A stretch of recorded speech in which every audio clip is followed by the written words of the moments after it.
I think the easiest way to describe the feeling that you have when you're a child and your first bike, or even any time you're riding a bicycle as a child, is you feel the same today when you ride a bike. You still feel that exhilaration of being by yourself, doing something on your own, enjoying Mother Nature.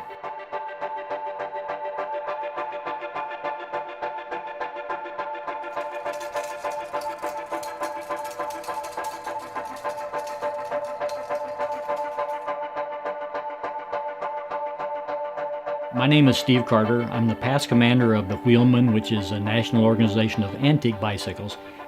We preserve and restore bicycles from the first 100 years of cycling.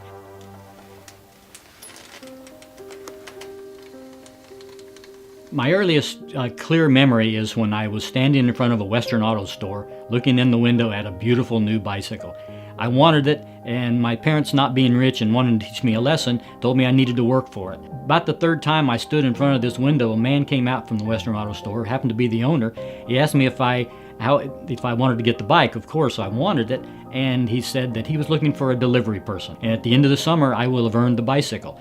And that sounded great to me, so that's exactly what I did. And from that time on, I had that new bicycle, and I cherished it and took care of it. And I couldn't bring it in the house because even though I tried many times, my mother just wouldn't allow that.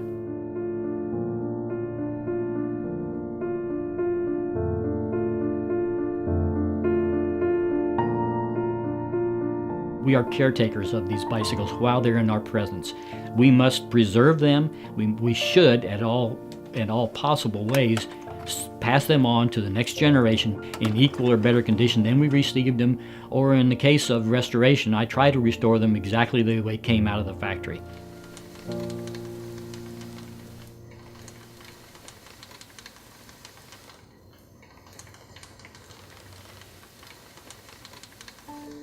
What is a bicycle if it doesn't have a crank arm and a pedal on it? The very first bicycles did not. The person that rode them straddled a piece of wood with a wheel in front and behind and walked along.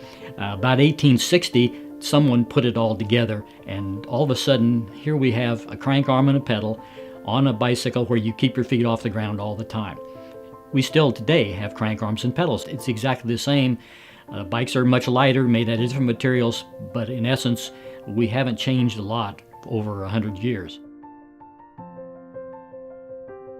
Bicycling was such a craze. They call it the golden age of cycling from the 1890s up to about 1900, and it's because there was so much designed around cycling that it was what everyone wanted to do. If you didn't have a bicycle, you just weren't part of the scene. What we look at today is, we call a high wheel today, was actually called an ordinary, or in America sometimes called the wheel. Great-great-granddad would have said, I'm going to go out and get on the wheel and wheeling around, as they say. One wheel is 18 inches, that's the back wheel. The other wheel is the length that is appropriate for your leg length. The interesting part about the seat is that they could not convert that type of a seat to a safety bicycle or a bicycle like we have today. The ordinaries had a pant guard to keep your pants from touching the wheel and getting dirty. On the ordinary, you'll see handle grip that is very similar to a spade handle, a shovel handle. Balance isn't really a big issue for us. We're kind of used to that. But then you have that step to get up to.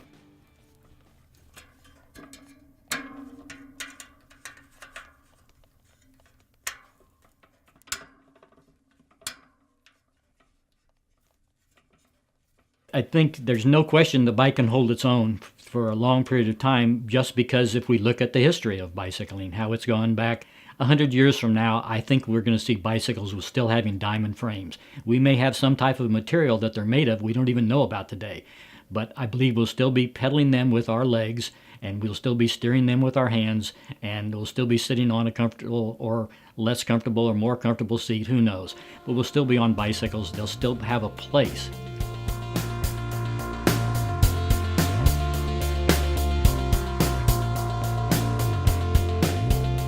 To me, it's not just the freedom of getting out there on the road. It gives me a time to think, to reflect. I'm probably one of the most common people around, and yet I feel like sometimes when I'm on the bike, I am the great thinker, because I can remember some of the things that I've done on the bicycles that bring back smiles, and to think of the things I haven't done yet, but I intend to. I plan the future while I'm out riding.